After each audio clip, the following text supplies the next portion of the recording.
Bismillahirrahmanirrahim. Assalamualaikum warahmatullahi wabarakatuh. Innal hamdalillah nahmadullah wa nasta'inuhu wa nastaghfiruh wa nastahdi wa na'udzu billahi min shururi anfusina wa min sayyiati a'malina. May yahdihillahu fala mudilla lahu wa may yudlilhu fala hadiya lahu.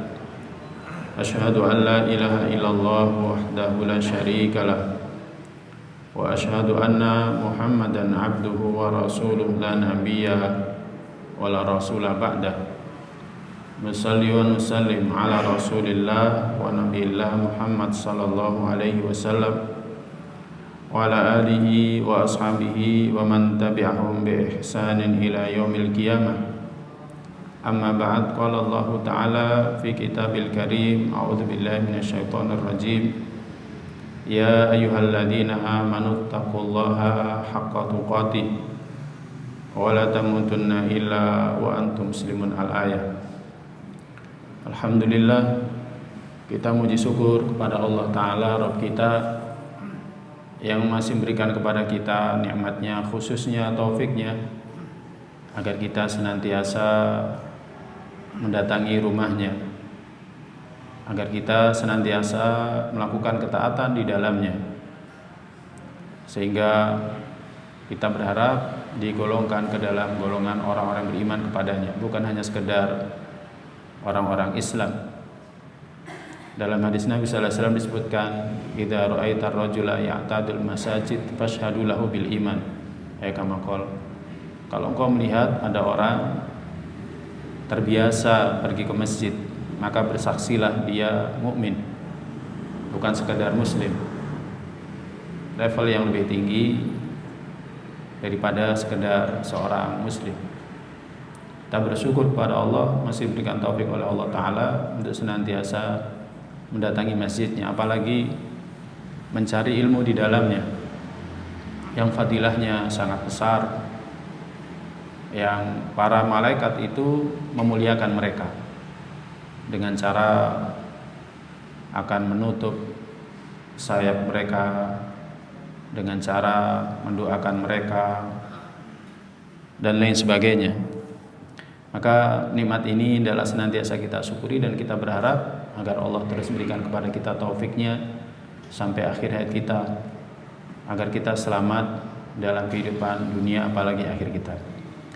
Tak lupa salawat serta salam adalah senantiasa kita sampaikan kepada junjungan kita Nabiullah Muhammad sallallahu alaihi wasallam, teladan yang sempurna, contoh yang tiada duanya, seluruh kehidupannya adalah uswah, yang adalah kita senantiasa mengikutinya, menaatinya agar kita tidak menyesal. Karena Nabi pernah bersabda, kullu ummati yadkhulunal jannah illa man aba. Seluruh umatku akan masuk surga kecuali yang enggan. Kemudian ada yang bertanya, wa may ya'ba ya Rasulullah, yang enggan siapa?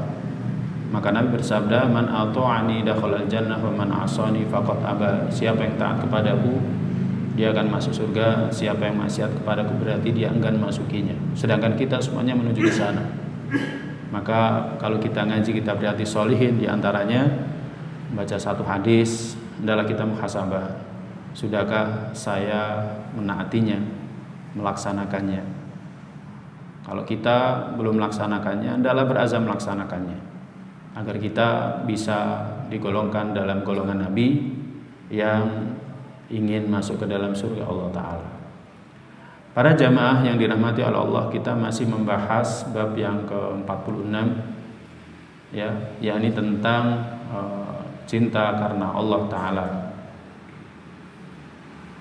Pada bab ini, penulis kitab ini yakni Imam Nawawi rahimahullah ta'ala pertama mengetengahkan firman Allah surat Al-Fatah ayat 29,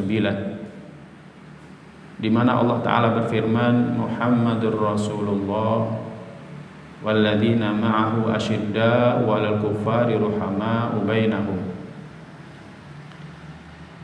Potongan ayat ini disebutkan oleh Imam Nawawi, yang lengkapnya, tarahum ruka'an sujada yabtaguna fadlan minallahi wa ridwana simahum fi wujuhihim min athari sujud dzalika mathaluhum fit taurati wa mathaluhum fil injil kazar'in akhraja syat'ahu fa'azarahu fastaghlada fastawa 'ala suqih yu'jibu az-zurra 'ala yaghidha bimul kuffar wa'adallahu alladhina amanu wa 'amilus salihati minhum maghfiratan wa ajran 'azima. Imam Nawawi hanya memotong ayat ini untuk menjelaskan kaitan daripada ayat ini dengan bab yang kita bahas, bahwa Allah Ta'ala berfirman Muhammad itu adalah utusan Allah.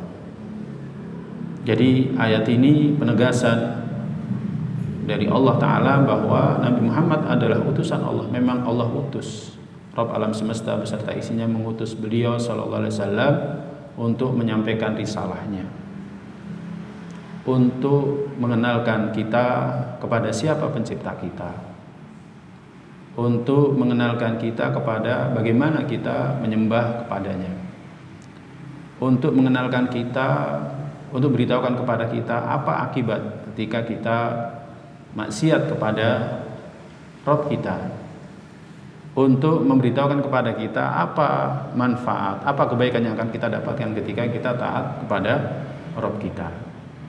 Nah, jadi Allah tegaskan Nabi Muhammad adalah utusan Allah Ta'ala yang sebenarnya, bukan seperti perkataan orang-orang kafir Quraisy yang mengatakan dia adalah tukang sihir, dia adalah orang gila dan lain sebagainya. Nah, kemudian dalam kitab ini juga disebutkan, setelah menyebutkan Muhammad Rasulullah dalam ayat ini bahwa Nabi Muhammad adalah utusan Allah, kemudian Allah Ta'ala menyebutkan tentang sahabat-sahabatnya, walladzina ma'ahu ashidda 'alal kuffari ruhama'u bainahum. Para sahabat radhiyallahu ta'ala anhum ini adalah contoh yang sempurna iman mereka, orang yang paling ikhlas dalam ketakwaan mereka, kasih sayang mereka kepada orang-orang yang baik. Kemudian kepada orang-orang kafir maka mereka tidak berkasih sayang, mereka berwajah muram, mereka berseri ketika mereka bertemu dengan orang-orang yang beriman.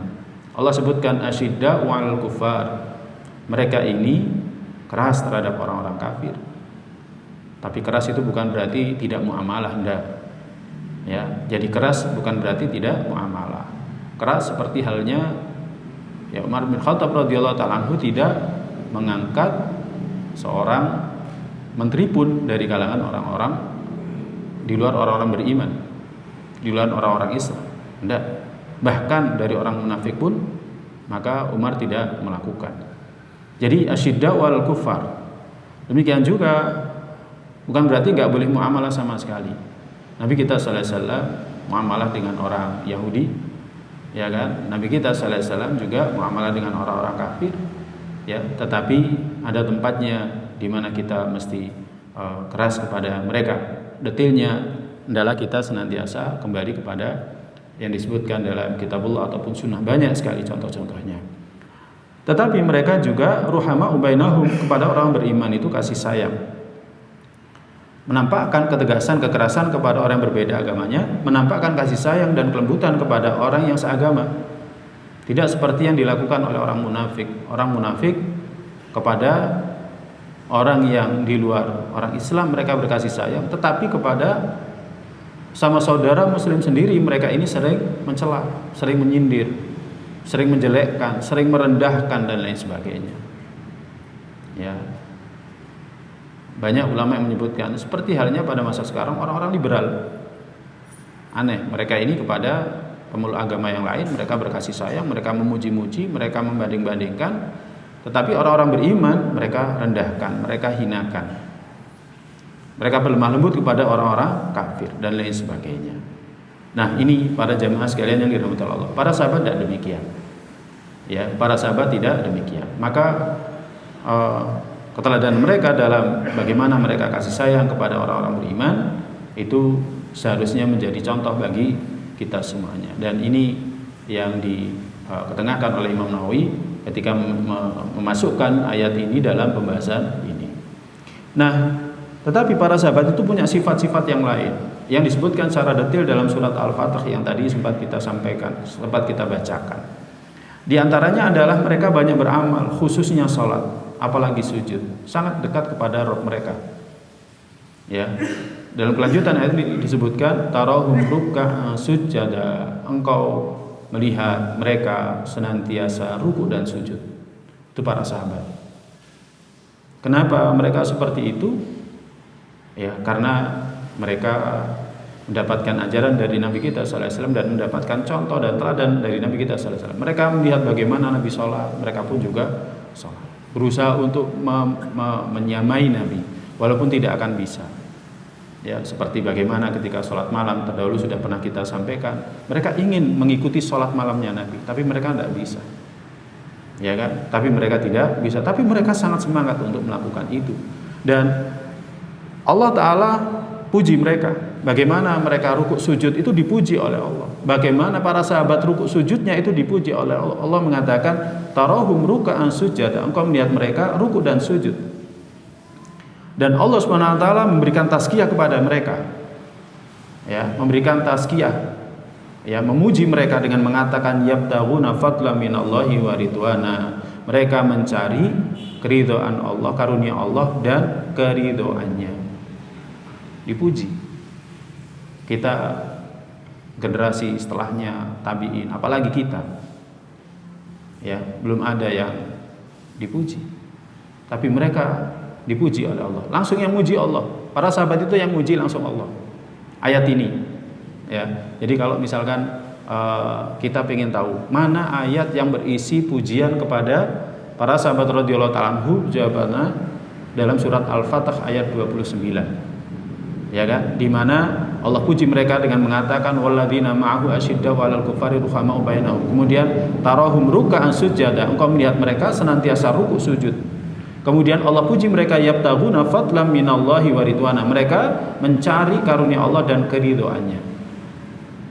Makanya kalau kita ingin dapat keridhaan Allah, karunia Allah sebagaimana halnya para sahabat, maka pelajari sirahnya mereka. Makanya akhirnya dari sini pentingnya mempelajari sirah sahabat. Jadi pentingnya mempelajari sirah sahabat. Bukan hanya sirah Nabi kita sallallahu alaihi wasallam, tetapi juga sirah sahabat. Karena banyak kisah-kisah menakjubkan yang dialami oleh mereka, dijalani oleh mereka, banyak karomah-karomah yang mereka miliki yang tidak dimiliki oleh orang-orang setelahnya. Ya, jadi yang tidak dimiliki oleh orang-orang setelahnya. Allah puji mereka, yabtaghuna fadlan minallahi wa ridwana. Jadi mereka ini banyak beramal, khususnya salat, apalagi sujud, ya, karena mereka mencari karunia Allah dan keridhaannya.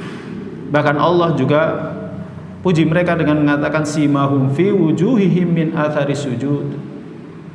Tanda-tanda mereka tampak pada muka mereka dari bekas sujud mereka. Bukan bekas hitam di dahi. Jadi bukan bekas hitam di dahi, tidak, tetapi bekas sujud itu kelihatan dari perilakunya, ketawaduannya. Sebagaimana mereka sholat, dalam sholatnya isinya zikir, wirid, doa, maka di luar sholat pun sama, zikir, wirid, doa. Di dalam sholat mereka senantiasa tawadhu, ya kan, merendahkan diri mereka, menghinakan diri mereka di hadapan Sang Pencipta alam semesta beserta isinya, maka di luar sholat pun sama, mereka juga seperti itu. Itu tanda-tanda dari bekas sujud mereka. Nah, ini merupakan ayat-ayat yang menjelaskan bagaimana Allah mengagungkan mereka. Jadi bagaimana Allah Ta'ala mengagungkan mereka. Jadi Allah agungkan, Allah muliakan para sahabat. Maka seharusnya kita kalau ingin mendapatkan kebaikan ya dengan kita beragama, maka jangan lupa menggunakan standarnya para sahabat. Makanya tadi akhirnya penting bagi kita senantiasa mempelajari sirahnya para sahabat. Nah, tentang mereka para sahabat ini, itu ternyata tidak hanya ada dalam ada setelah mereka menjalani kehidupan mereka, keteladanan mereka, sifat-sifat mereka yang baik itu ada ketika mereka hidup bersama Nabi, kemudian hidup setelah Nabi. Ternyata tentang mereka itu sudah disebutkan dalam kitab-kitab terdahulu. Jadi tentang sahabat itu, sahabat yang membersamai Nabi sallallahu alaihi wasallam dalam berdakwah, menyebarluaskan agama ini, menyebarkan syiar Islam ini, itu tidak hanya diketahui oleh generasi para sahabat, tetapi juga oleh generasi setelahnya, tapi oleh umat-umat terdahulu. Apa buktinya? Allah berfirman, "Dzalika matsaluhum fit Taurati wa matsaluhum fil Injil." Yakni sifat-sifat mereka itu sudah disebutkan dalam Taurat dan juga sudah disebutkan dalam Injil. Jadi sifatnya para sahabat itu sudah disebutkan dalam Taurat, dalam Injil. Ya, jadi sudah disebutkan dalam Taurat, dalam Injil. Ya, makanya mereka sebagaimana disebutkan dalam kitab terdahulu. Jadi Allah agungkan mereka sebagaimana sifat-sifat mereka, karakteristik mereka itu ada dalam kitab-kitab terdahulu. Ya, kemudian Allah berikan perumpamaan tentang mereka, ya kan? Kamathali zar'in, ya kazar'in akhraja syat'ahu ila akhiri. Nah, ini para jamaah sekalian yang dirahmati oleh Allah Subhanahu wa taala. Makanya sekali lagi, kalau kita ingin mengetahui para sahabat, ya kan? Maka kita harus menelaah lebih dalam lagi tentang sirah mereka. Ya, bagaimana mereka lebih mencintai Allah taala dan Rasulnya, ya kan? Sering mereka mengatakan seperti bi abi anta wa ummi ya Rasulullah, demi bapakku dan ibuku yang menjadi tebusanmu wahai Rasulullah. Artinya mereka sering mengungkapkan itu untuk menunjukkan cinta mereka kepada Nabi sallallahu alaihi wasallam. Mereka rela ya kan mengorbankan bapak ibunya untuk Nabi sallallahu alaihi wasallam. Ya kan? Bahkan mereka rela mengorbankan diri mereka untuk Nabi. Seperti pada saat peristiwa perang Uhud, ketika Nabi sallallahu alaihi wasallam dan para sahabatnya naik ke bukit Uhud untuk menyelamatkan diri dari gemburan orang-orang kafir.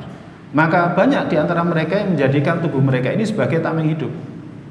Dihujani anak panah, tubuh mereka dijadikan sebagai tameng hidup. Jangan sampai Nabi yang terluka, cukup mereka saja yang terluka. Nah, itu. Ya. Jadi itu pengorbanan daripada para sahabat radhiyallahu anhum yang menunjukkan kecintaan mereka kepada Nabi sallallahu alaihi wasallam. Ya, ini di antara bentuk cinta karena Allah. Karena diperintahkan untuk mencintai Rasulullah. Kalau kita cinta sama Allah, maka kita harus cinta Rasulullah. Karena apa? Karena Allah merintahkan kepada kita untuk mencintai Rasulullah sallallahu alaihi wasallam. Nah, ini ya, itu yang dilakukan para sahabat. Nah, kalau kita bagaimana menunjukkan cinta kita kepada Nabi sallallahu alaihi wasallam? Menunjukkan cinta kita kepada Nabi sallallahu alaihi wasallam ya dengan cara mengikuti ajarannya, mengikuti sunnahnya, ya kan? Membela kehormatannya dan lain sebagainya.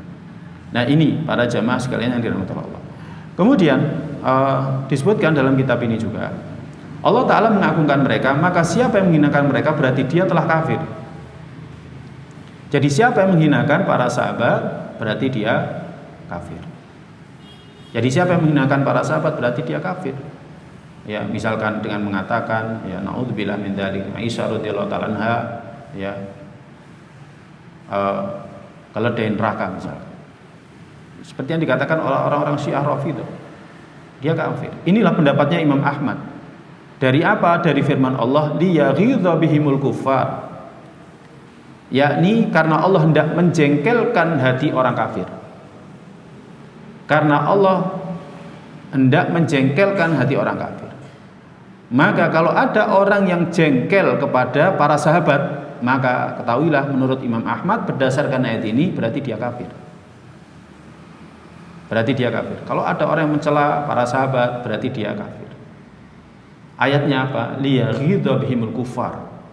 Jadi Allah sebutkan tentang para sahabat, Allah puji mereka para sahabat, ya kan? Allah berikan perumpamaan tentang mereka para sahabat, ya kan? Akhirnya Allah beritahukan liyaghidza bihimul kuffar, untuk membuat dengki orang-orang kafir. Maka kalau ada orang yang dengki kepada para sahabat radhiyallahu anhum, maka ketahuilah dia kafir. Ini menurut pendapatnya Imam Malik. Ya, Imam Malik ya.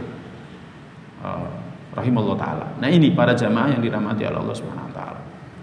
Dan orang seperti ini ya seperti disebutkan oleh Imam Malik, orang seperti ini enggak berhak dapat harta fai. Ya, enggak berhak dapat harta fai dan seterusnya. Nah, dan yang enggak kalah penting para jamaah, musuh-musuh Islam itu kalau ingin menghancurkan Islam itu bukan dari Nabi, tetapi dari para sahabatnya. Seperti kok bisa Abu Hurairah radhiyallahu taala anhu masuk Islam barusan tetapi meriwayatkan ribuan hadis. Dia meriwayatkan banyak sekali hadis. Kok bisa? Orang-orang liberal nyerangnya itu dari diantaranya sahabat Abu Hurairah. Kok bisa seorang yang baru masuk Islam tapi dia banyak meriwayatkan hadis? Abu Bakar yang dari pertama kali masuk Islam, Ali dari yang pertama masuk Islam radhiyallahu ta'ala anhum, itu kok meriwayatkan sedikit hadis, tapi kok bisa Abu Hurairah meriwayatkan banyak hadis? Akhirnya diserang dari situ. Nah, dimunculkan keraguan pada diri kita, kok bisa orang baru masuk Islam kok ternyata dia banyak hafal ribuan hadis. Nah ini ya, Ibn Abbas juga seperti itu, mudah jika dibandingkan dengan yang lainnya, sahabat-sahabat yang lainnya. Tapi kenapa kok banyak meriwayatkan banyak hadis, sedangkan sahabat-sahabat senior mereka tidak banyak meriwayatkan hadis. Nah ini, jadi musuh Islam itu kalau ingin menghancurkan Islam itu dari para sahabatnya, dibuat semacam keraguan-keraguan. Orang Syiah juga gitu, ingin menghancurkan Islam dari para sahabatnya. Semuanya dikatakan kafir kecuali berapa kelintir orang. Nah ini para jamaah sekalian yang dirahmati oleh Allah SWT. Maka iman kita juga akan sempurna kalau kita mengagungkan apa yang Allah agungkan.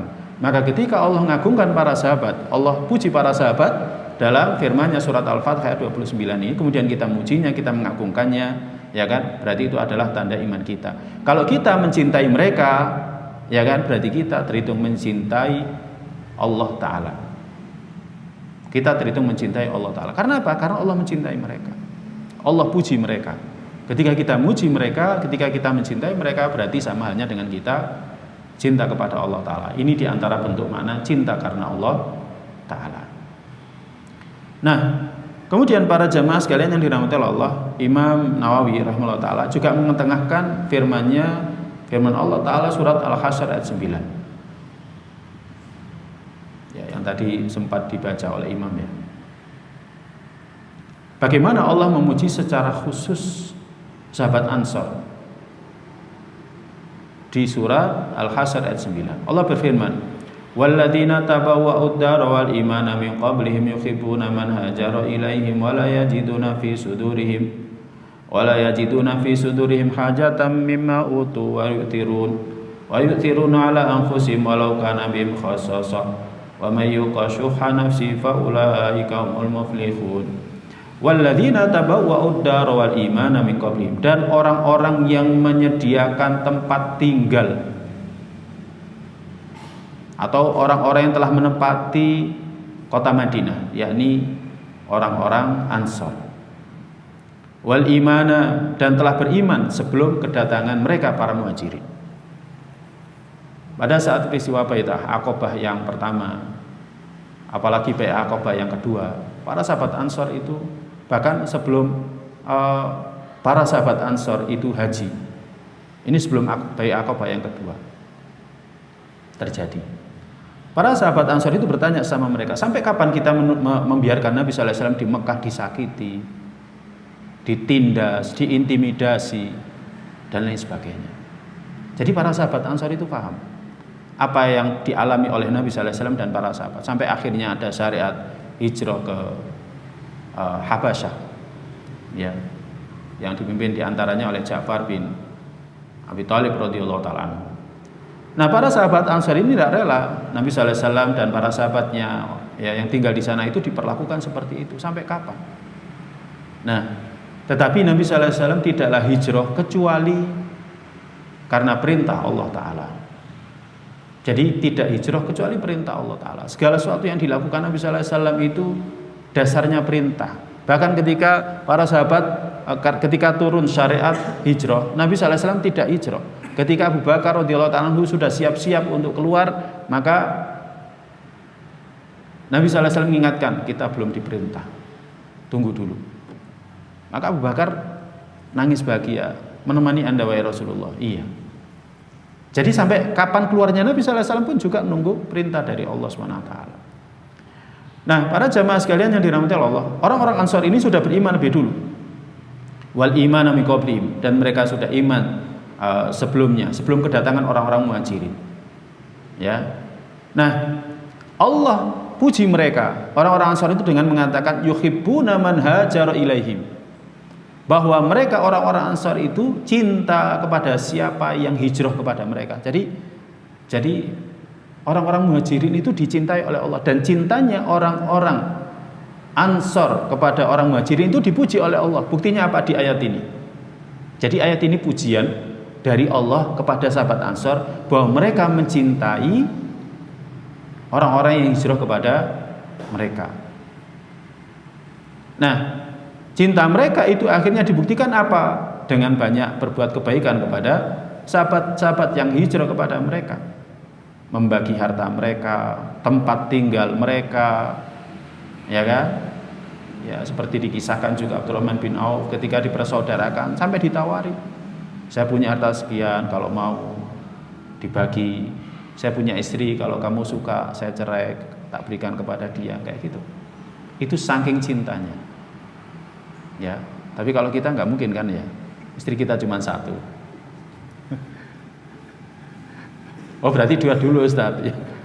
Ya.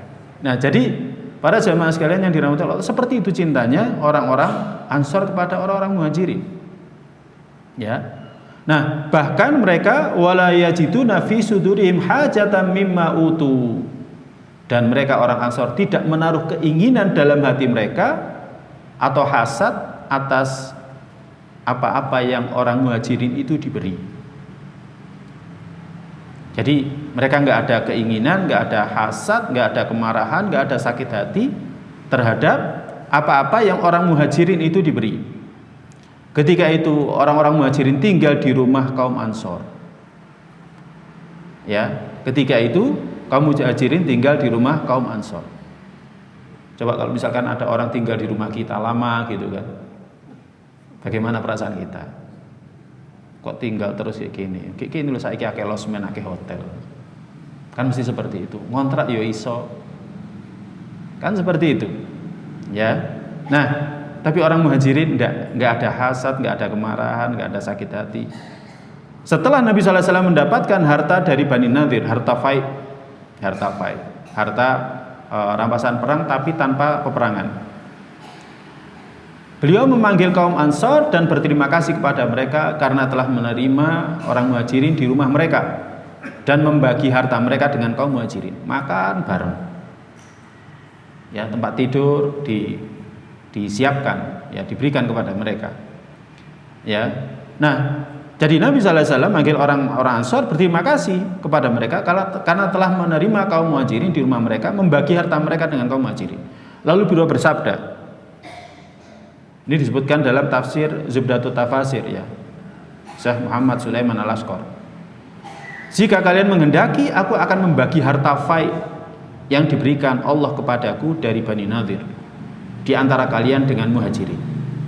Harta faid ini biasanya dibagikan kepada orang Muhajirin, termasuk harta faid dalam perang Hunain itu dibagikan ke Muhajirin, tokoh-tokoh orang-orang Quraisy. Tokoh-tokoh Mekah dapat 100 ekor unta, dapat 100 ekor unta, ada yang dapat 50 ekor unta dan seterusnya. Tapi orang Ansor nggak dapat. Mereka hanya dapat dari ghanimah yang didapat dari peperangan. Ya kan? Jadi mereka dapat ghanimah yang dapat dari peperangan. Nabi bersabda kepada para sahabat Ansor, ya, ketika mendapatkan faid dari Bani Nadir, jika kalian menghendaki, aku akan membagi harta faid yang diberikan Allah kepadaku dari Bani Nadir antara kalian dan Muhajirin. Namun kaum Muhajirin harus tetap dibolehkan untuk tinggal bersama kalian dan ikut menikmati harta kalian. Jadi dibagi, tapi orang Muhajirin tetap tinggal bersama kalian dan menikmati harta kalian. Dan jika kalian menghendaki, maka aku akan berikan harta faid ini kepada Muhajirin seluruhnya agar mereka meninggalkan rumah kalian. Karena kaum Muhajirin itu ketika hijrah dari Mekah ke Madinah, meninggalkan tanah kelahiran mereka nggak membawa apa-apa. Mereka hanya membawa badan untuk menyelamatkan agama mereka. Jadi mereka meninggalkan Mekah untuk menyelamatkan agama mereka. Harta mereka dijarah. Sehingga dari situ ini yang menjadi awal mula sebelum terjadinya perang Badar. Nabi SAW memutuskan untuk kisos. Sebagaimana mereka menjarah harta mereka, orang-orang kafir Quraisy menjarah harta mereka, orang-orang hijrah, orang-orang Islam yang hijrah dari Mekah ke Madinah, maka sebagai kisosnya kafilah dagangnya Abu Sufyan akan dicegat. Tapi Allah inginkan yang lainnya. Enggak dapat ini tetapi bisa mengalahkan pasukan yang 3 kali lipat lebih besar daripada mereka. Nah, jadi para jamaah sekalian yang dirahmati oleh Allah, jadi kaum muhajirin ini enggak punya apa-apa.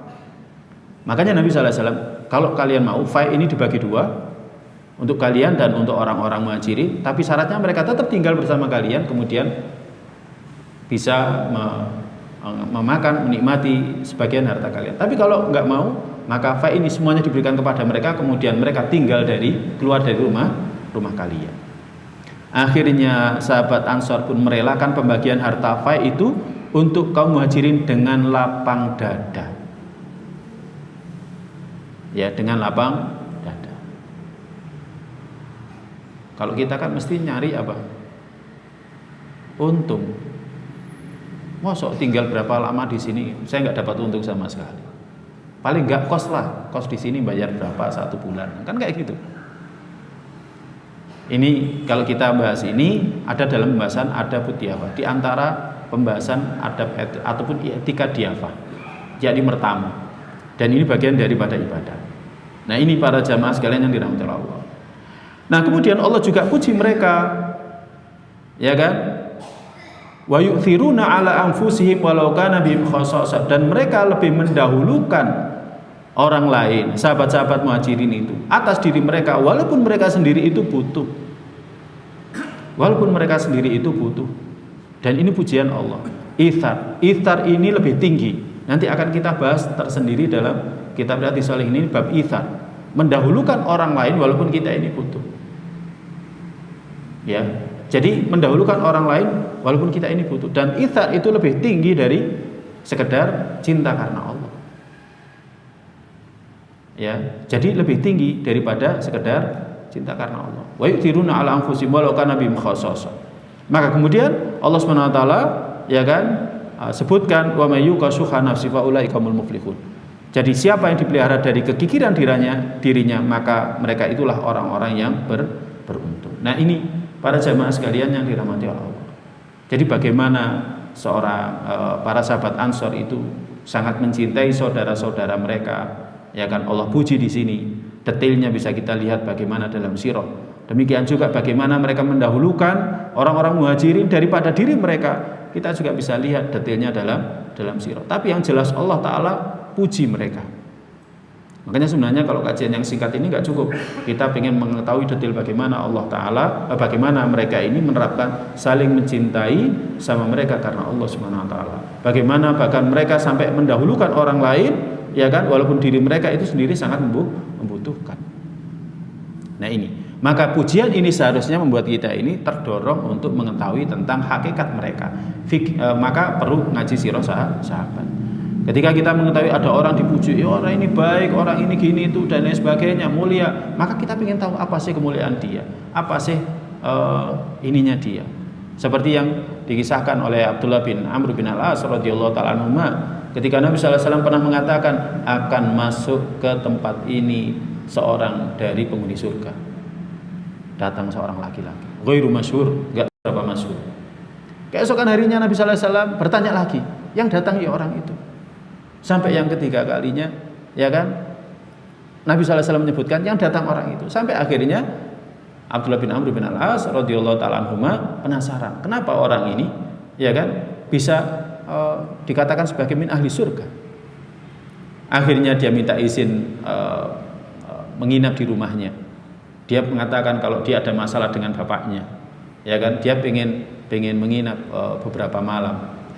Dilihat sahabat ini biasa saja, sholatnya seperti yang lainnya, ya kan, ibadahnya sama seperti yang lainnya, nggak ada sesuatu yang istimewa.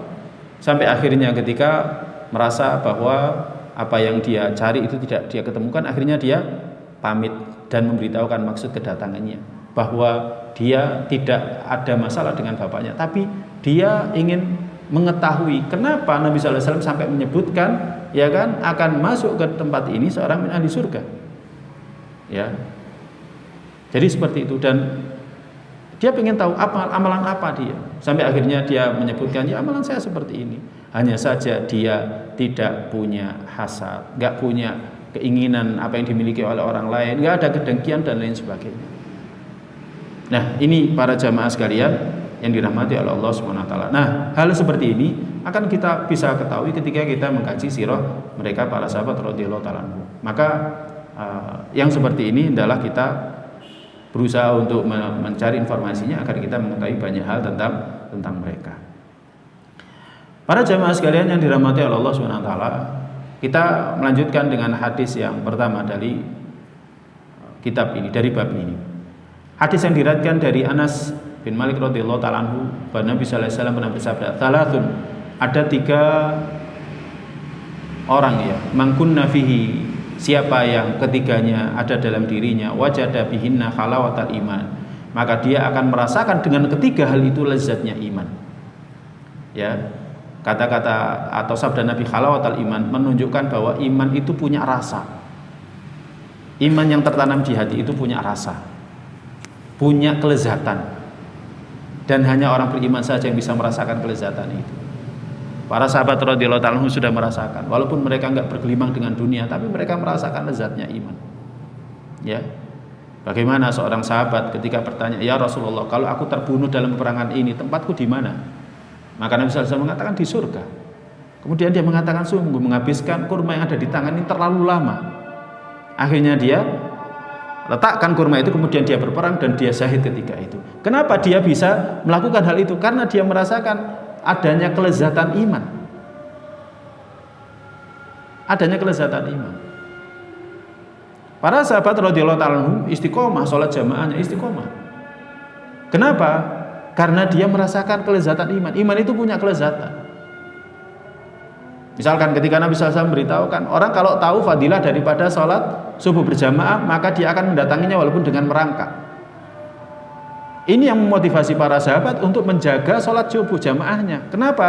Karena dia beriman dengan itu semuanya dan dia merasakan kelezatan, sehingga dinginnya malam itu nggak bisa mengalahkan ya keimanan yang sudah menghujam di dadanya. Dia merasakan kelezatan di situ. Nah, ini para jamaah sekalian yang dirahmati Allah. Jadi halawatul iman itu ada iman itu ada rasanya, ada lezatnya. Hanya orang-orang beriman saja yang bisa merasakannya. Ya.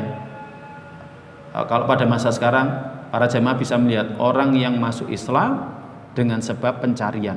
Banyak orang-orang yang mu'alaf, orang yang dulunya non muslim, ya kan? Ada pertentangan batin, ya kan, antara keyakinan dia dengan batin dia. Banyak pertentangan batin. Akhirnya mereka merasakan iman, merasakan hidayah. Akhirnya mereka mengikuti jalan hidayah itu. Kemudian mereka bersaksi tidak ada yang berhak disembah selain daripada Allah.